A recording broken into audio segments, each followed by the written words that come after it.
Bonjour et bienvenue dans cette nouvelle vidéo dans laquelle nous allons parler de Windows Server Core. Si vous voulez déployer le noyau du serveur ou Windows Server avec l'expérience de bureau, il y a beaucoup de choses que vous devez considérer pour voir les avantages.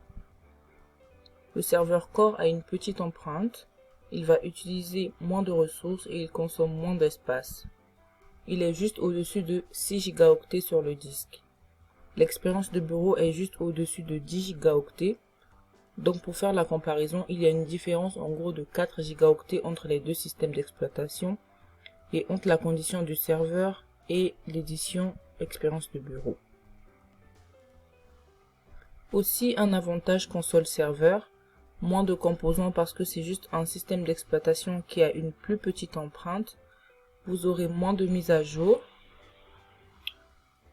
Maintenant, vous allez toujours avoir des mises à jour comme tout autre système d'exploitation, mais pas autant parce qu'il n'y a pas autant de composants qui ont besoin d'être mis à jour. Cela réduira donc les redémarrages mensuels. Et comme c'est un système d'exploitation plus petit, la surface d'attaque est plus petite, ce qui le rend moins vulnérable à la plupart des exploits courants. Donc il a vraiment une posture plus sûre. Et maintenant quelques inconvénients. Certaines applications ne sont pas supportées sur le serveur Core. Qu'est-ce que ça veut dire en fait? Ça veut dire que ce n'est pas supporté par le vendeur. Cela ne signifie pas qu'elle ne fonctionnera pas.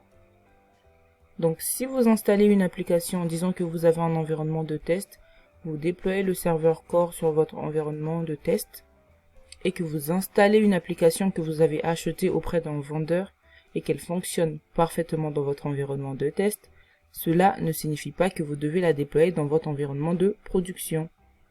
Vous devez contacter le vendeur ou consulter son site web pour voir s'il prend spécifiquement en charge cette application sur le serveur Core. Si ce n'est pas le cas, même si l'application fonctionne bien, et que si vous avez un problème et que vous leur adressez une demande d'assistance, ils ne sont pas obligés de vous aider.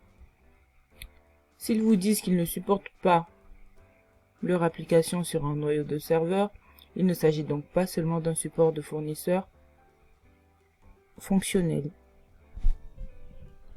Maintenant, certains rôles et services ne sont pas disponibles. Seulement une poignée, mais la règle générale c'est si un rôle ou une fonctionnalité que vous voulez charger sur le serveur ne veut pas être géré par la ligne de commande ou le corps de service partiel, vous ne pouvez pas le charger parce que le corps de service n'exécute pas d'interface graphique. Ainsi, tout outil qui nécessite des composants de l'interface graphique ne peut pas être chargé sur le noyau du serveur.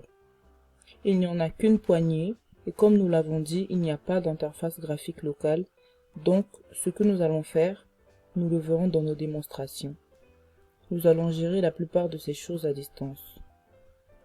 On va utiliser des outils GUI sur d'autres machines, donc je ne pense pas que vous ayez besoin d'être un expert en la matière, c'est-à-dire expert en PowerShell ou ses commandes apparentes, pour gérer un noyau de serveur.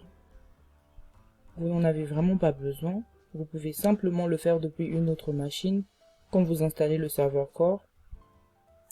C'est comme pour n'importe quelle autre édition, vous choisissez votre source d'installation.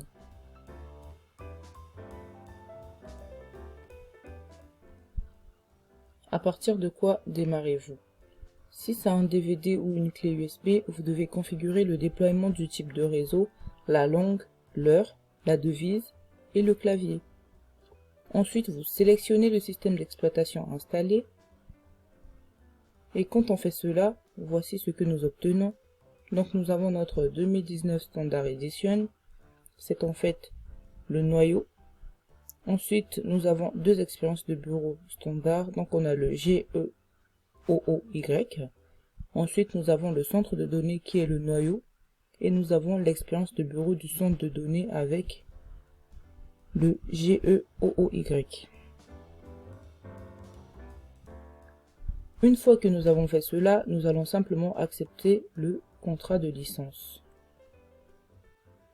Nous allons choisir la mise à niveau qui serait une mise à niveau en place, ou vous allez choisir personnaliser si vous voulez une installation propre dans ce cours. Ensuite, vous choisirez le disque sur lequel vous souhaitez effectuer l'installation après un démarrage. Il va vous demander le mot de passe d'un compte administrateur local et votre installation est terminée.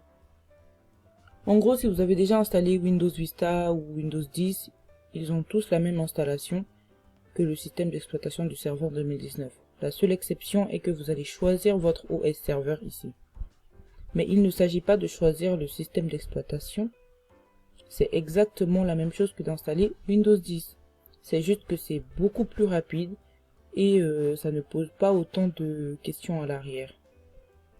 Donc c'est une installation très simple en fonction de la vitesse de votre ordinateur. Cela prend environ 15 minutes pour installer le système d'exploitation. Et si vous avez un ordinateur plus rapide, cela peut même prendre 10 minutes. Une des choses qui rebute certaines personnes sur le serveur Core est l'administration initiale.